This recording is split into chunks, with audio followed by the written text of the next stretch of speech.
Well, we're going to take a look at another specific apostle here in the Monster Manual, and it's going to be everybody's favorite edgelord, Wyald.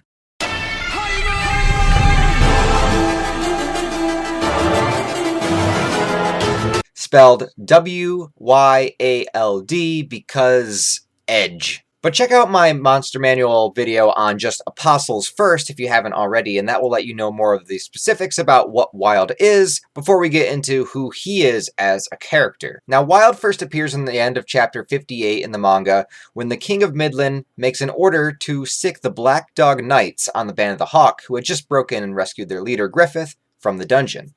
Wyald is shown amidst several dead bodies of women and, well, having his way with yet another one before he kills her. The immediate introduction to him paints him as an over-the-top, exaggerated character who barely looks like a human being, even in his full regular human form. With lanky arms and an elongated snout and brow, he is much more ape-like than the average human being. I would also mention that he is very ripped physically, and you might say, well, so are many other characters in the manga, though when it comes to apostles, they aren't necessarily made to be physically fit when they become apostles. For instance, the Count still resembles being overweight, and Rosine still has the young feminine frame of a younger girl. Yo, Rosine looking kinda thick. Now, we don't know the circumstances of Wyald's sacrifice or his life as a human being before becoming an apostle, but I think a big clue, perhaps even to Berserk as a story, is with Wyald's death. So let's jump ahead a little bit to the moment after Wyald is dragged into the Abyss, which is more or less the Berserk version of Hell. The only thing left behind is a husk of an old man. And this is most certainly Wyald's appearance as a human, leaving us to speculate on a few things. The first is that he was probably old and unable to physically perform the evil thoughts that he had in his head. So when granted the power to become a violent sexual predator basking in his newly found abilities to have sex and murder as easily as he wants, he definitely took the opportunity. It also makes us wonder that if when an apostle dies and they are dragged into the abyss, you become part of the swirling void of all souls, and it has yet to be shown if there is anything more than just the abyss when you die, as in if there's some sort of heaven equivalent. But anyway, the interesting part is the Abyss leaving behind what they looked like as humans. So if this ever happened to, say, Femto, would it leave behind the shell of Griffith? Because one would think that that body is completely gone, and the Apostle body is a brand new one, but perhaps the Apostle self is drawn into the Abyss, and the Abyss spits back out the original human form. It's just some things to ponder. Anyway, Wyald is an interesting case in Berserk, as his involvement in the story is a bit of a controversy between fans. Some loving his segment of the story and saying it perfectly sets up the eclipse by showing how powerful just one apostle is, and that way when the Band of the Hawk is surrounded by hundreds, it adds to the sense of dread that you feel. But other fans say that the dread would have been there regardless, and his segment feels more like filler and could be taken out completely. See, other than the tail end of his introductory chapter, the entirety of Wyald's segment is featured in Volume 11 and Volume 11 alone of the manga, a volume that was skipped over in both anime adaptations of the Golden Age arc, and both the adaptations work just fine without Wyald. He still, to this day, is a manga-only character other than appearing in one of the video games. The other reason for this is, as I mentioned, the edge-fest factor of everything involving Wyald.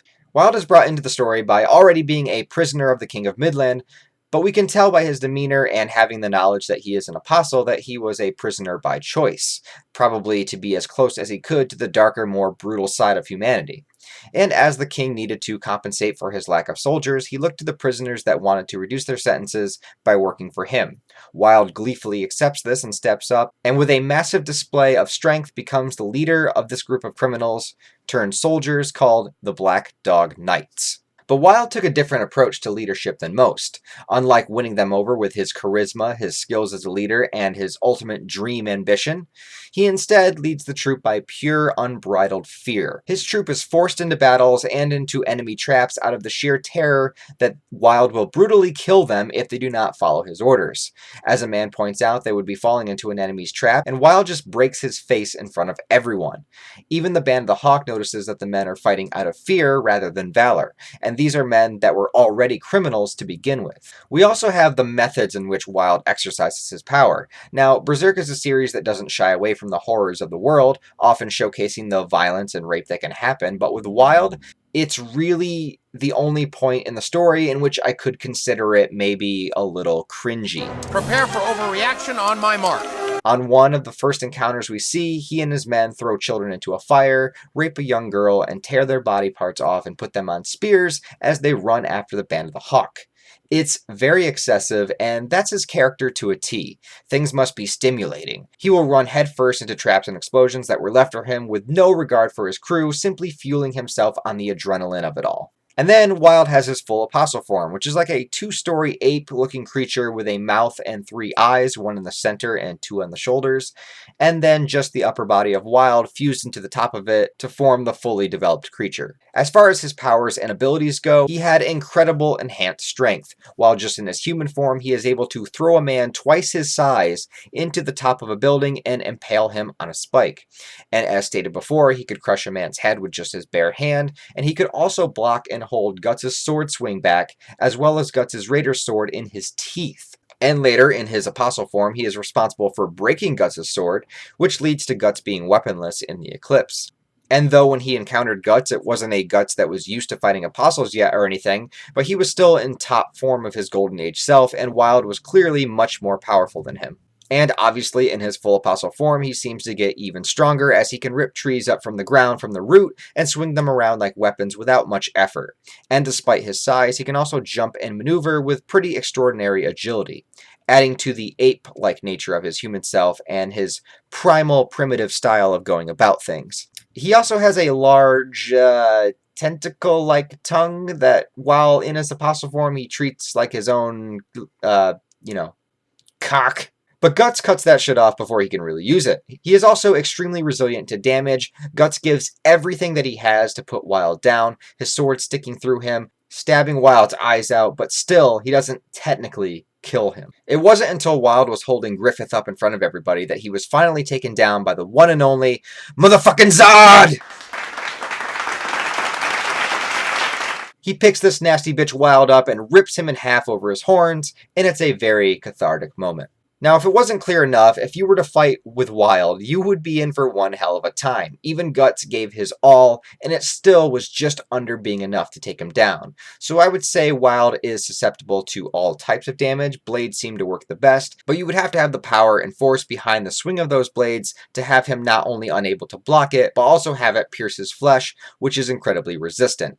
If you're an above average person physically like Guts, you might have a sliver of a chance, and after all, he's not as powerful as some apostles like Zodd, but Zodd as well, Zodd. Other than that, he is also, I'm sure, vulnerable to magic as any evil being is, so if you've honed your witchy spells, that might be better than a one-on-one battle. Perhaps you could just be like the Midland King, though, and not in a want-to-bang-your-daughter kind of way, but in a, well, I have these dirty jobs that no one else wants, so why not see if I could send Wyald out, as he's a twisted, sick individual that will just want to do it anyway.